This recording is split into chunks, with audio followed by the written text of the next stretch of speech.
Hello बच्चों, let us read the question and the question is find ds by dt where s is equals to sin t divide by 1 minus cos t। तो चलिए यहाँ हम की concept develop कर लेते हैं। We'll apply quotient rule to solve the derivative of s। अब question rule क्या होता है? सपोज हमने लिया कि सपोज हम ले लेते हैं कि x is a function of u by v, जहां u और v दो अलग अलग फंक्शन है।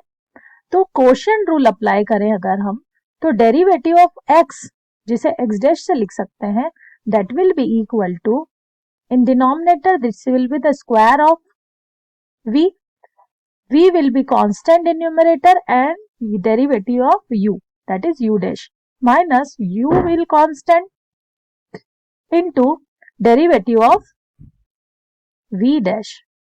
Okay, so now over here we can see हमारा जो क्वेश्चन है that is s is equals to sin t divide by 1 minus cos t।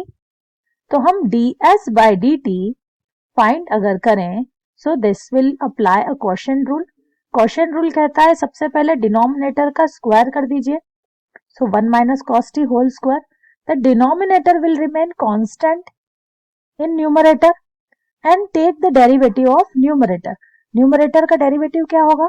तो मैं लिखती हूँ इसे sin t dash, okay, minus, now this time numerator will constant and we will take the derivative of denominator, that is 1 minus cos t dash.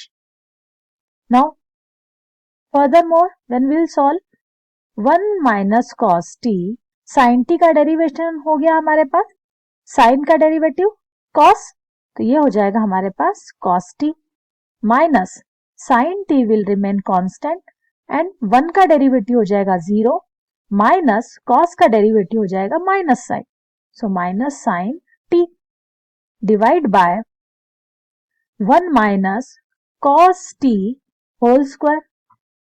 तो देखिए यहां अगर हम ब्रैकेट ओपन करें, so this will become cos t minus cos square t minus this minus and minus will get cancelled, so this will become sin square t divide by 1 minus cos t whole square.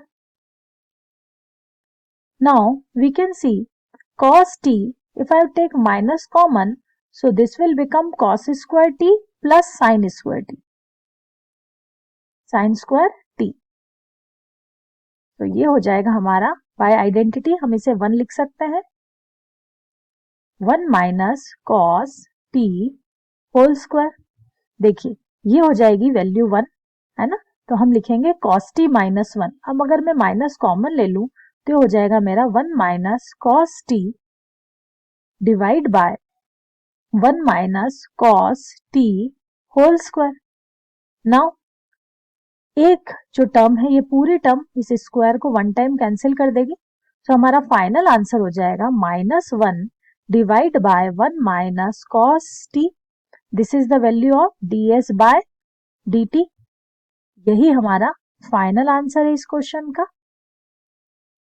So I hope this will be helpful to you. Thank you.